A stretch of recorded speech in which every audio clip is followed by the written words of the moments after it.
Missing केस आहे तर हे सगळं त्या आर्यननी केलंय अशी फक्त तुम्हाला शंका आहे की तुमच्याकडे काही ठोस पुरावे सुद्धा आहेत त्याच्या अगेन्स्ट? नाही असं काहीच नाही आमच्याकडे.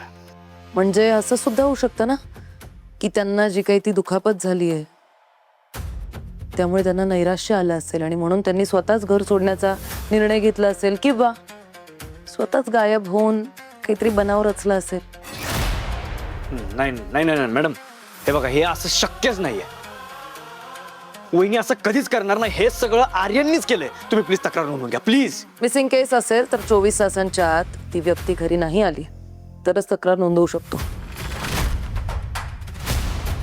हो मग तुम्ही ह्या केसकडे स्पेशल केस म्हणून बघा. अहो डोळ्यात दुखापत झाली त्यांच्या, अजून डोळ्याची पट्टी सुद्धा काढलेली नाहीये. Please madam. अहो मॅडम माफ करा, पण त्या निलंबित असल्या तरी ऑफिसर आहेत.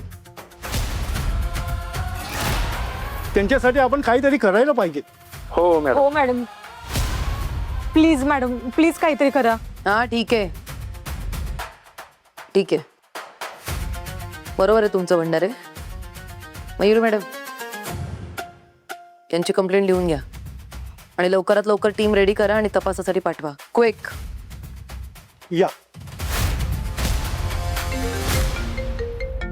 डॅडी साहेबांचा फोन का फोन करतात आता?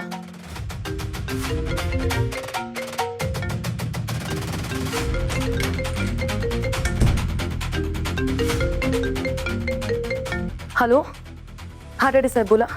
हॅलो, कुठे तो आर्यन कुठे आहे? माहित नाही काय झालं, मी त्याला फोन करू का? 1000 फोन लावले त्याला उचलत नाही तो फोन. तो सत्य आला होता, ती मंजू गायब आहे. दम देऊन गेला मला तो. सगळ्यांसोबत कॉलर धरली त्यांनी माझे. कुठे आहे कुठे तो? डॅडी साहेब हे बघा, इथे सुद्धा एक प्रॉब्लेम झालाय.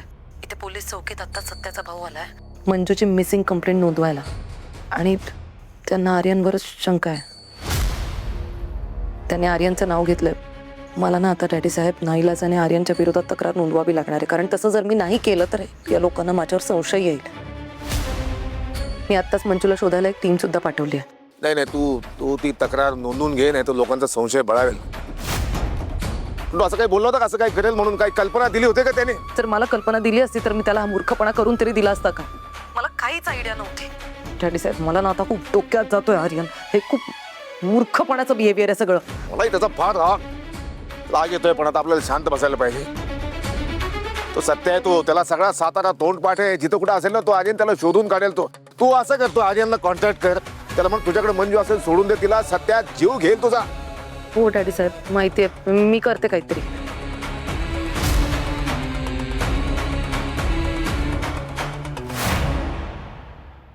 आई साहेब, हे मंजूच्या मागे नवीन संकट काय आलंय कोणास ठाऊक.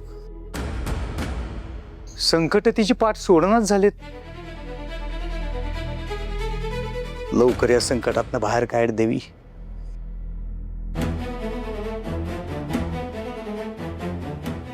सत्या पण फोन करणं झालंय. मंजू कुठं असेल, कशी असेल, कुठल्या अवस्थेत असेल. सत्याला मागापासून फोन करतो, एकही फोन उचलला नाही त्यानं. ओ पेंटर, खुल्या टाकीत का तुम्ही? हा, तो बिझी असणार ना, त्याने भेटला शोधण्यात. कसा फोन उचलेल तो? आणि तुम्ही सारखं सारखं फोन करून त्याला त्रास देऊ नका.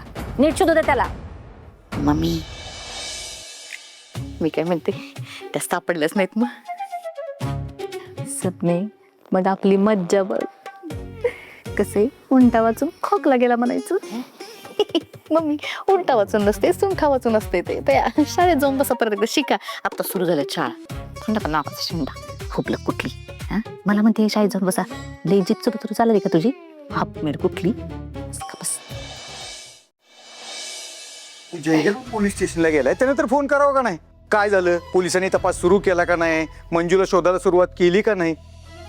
हे काम करतो, मीच जाऊन बघून येतो काय झालंय ते. मंजू, कुठे आहे माझी मंजू? हा, हो, काय झालं तिला? अशी कशी गायब झाली अचानक?